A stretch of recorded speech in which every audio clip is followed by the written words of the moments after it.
இப்ப வரைக்கும் இந்த சூடாமணி நினைச்சது மட்டும்தான் இங்க நடந்துட்டு இருக்கு. இனியும் அப்படிதான் நடக்கும் சம்யுக்தா. சூடாமணி,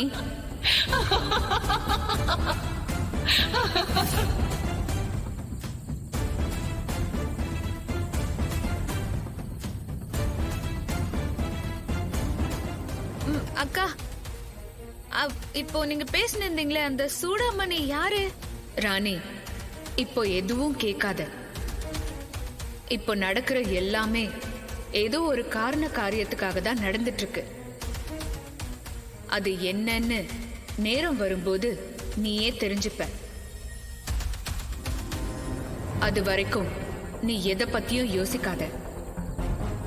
ஆமா ராணி, நீ நம்பூதிரி சொன்ன மாதிரி பார்த்திபனோட உயிர் கூட்டையும் அந்த சாம்பலையும் வேட ரகசிய அறைக்குள்ள கொண்டு போய் பத்திரமா வச்சிரு. ஐயோ அக்கா, எனக்கு தெரிஞ்சு நீங்க 2 பேரும் ஏதோ ஒரு பெரிய விஷயத்தை என்னாண்ட மறைகிறீங்க. நம்ம 3 பேரும் ஒன்னா தானே ரகசிய அறைக்குள்ள போறதா இருந்துச்சு. இப்ப என்னடா என்ன மட்டும் போன்னு சொல்றீங்க? ஏன் உங்களால வீட்டுக்குள்ளார வர முடியல? ராணி, நீ கண்டதையும் போட்டு குழப்பிக்காத. பொம்மி சொன்ன மாதிரி செய்.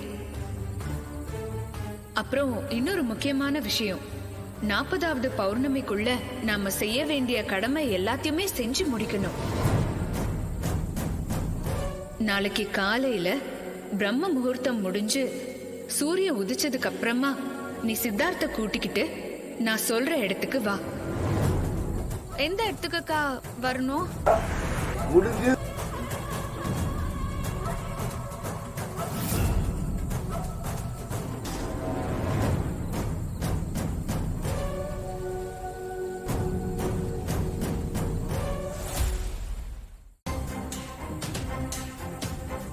இப்போ நான் உன்னை எங்க வர சொன்னேன்னு புரிஞ்சுதா? புரிஞ்சுதுக்கா, நான் அங்க வந்துடுறேன்.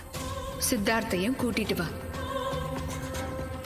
அப்புறம் இன்னொரு முக்கியமான விஷயம், நீ வரும்போது மறக்காம பார்த்திபனோட உயிர் கூட்டையும் உன் கையில இருக்கிற சாம்பலையும் எடுத்துட்டு வந்துரு. சரிக்கா, கண்டிப்பா இது 2த்தையும் எடுத்துக்கின்னு தாடிகாரனையும் கூட்டின்னு நீங்க சொன்ன இடத்துக்கு வந்துடுறேன்க்கா.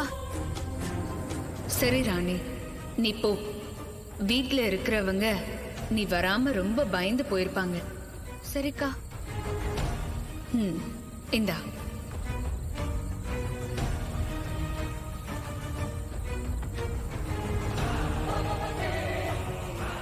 சரிக்கா, நான் பின்பக்கமா போயிடுறேன். சரி ராணி.